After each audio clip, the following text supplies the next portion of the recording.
தேர்தல் நெருங்கும் கடைசி நேரத்தில் தாவேகா என்டிஏ கூட்டணிக்குள் வருவதற்கான வாய்ப்புகள் இருக்கிறது என பாஜகவில் பரபரப்பாக பேச்சுக்கள் ஓடிக்கொண்டிருக்கிறது.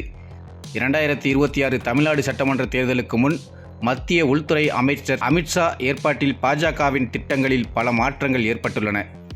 திமுகவை தோற்கடித்தே ஆக வேண்டும் என கங்கணம் கட்டி பல வியூகங்களை வகுத்து வருகிறது டெல்லி பாஜக.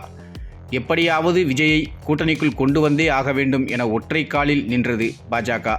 ஆனால் தாவேகா என்டிஏ கூட்டணியில் இணைவதில்லை என்கிற முடிவில் திட்டவட்டமாக இருந்து வருகிறது. பாஜகவுடன் கூட்டணி இல்லை என வெளிப்படையாகவே பலமுறை அக்கட்சியின் நிர்வாகிகள் தெரிவித்துவிட்டனர். ஆனாலும் அமித்ஷா அடிக்கடி என்டிஏ கூட்டணியை விஸ்தரிப்போம் என கூறி வருகிறார். கூட்டணி விரிவாக்கம் குறித்து தேர்தல் நெருங்கும் போது தெளிவாகும் என அமித்ஷா கூறி வருகிறார். இப்போது வரை என்டிஏ கூட்டணியில் பாஜக, அதிமுக, பாமக, அமமுக அணிகள் இணைந்துள்ளன. ஆனால் தொகுதி பங்கீட்டில் இழுபறி நீடிக்கிறது. அதிமுக 140+, பாஜக 60+ என்ற சில தகவல்கள் வெளியாகியுள்ளன.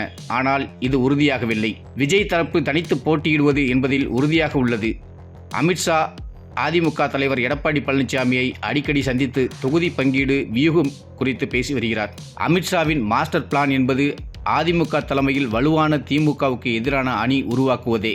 இந்நிலையில் தேர்தலுக்கு செலவு செய்ய விஜயிடம் ஓரளவுக்கு பணம் இருந்தாலும் திமுக அதிமுகவுடன் போட்டி போட்டு தேர்தலை எதிர்கொள்கிற அளவுக்கு வெளிப்படையாக செலவு செய்கிற அளவு தாவேகாவிடம் பணம் இல்லை என்கிறார்கள். காரணம், மத்திய விசாரணை அமைப்புகள் மூலமாக தாவேகாவின் பொருளாதார பலம் கண்காணிக்கப்பட்டு வருகிறது.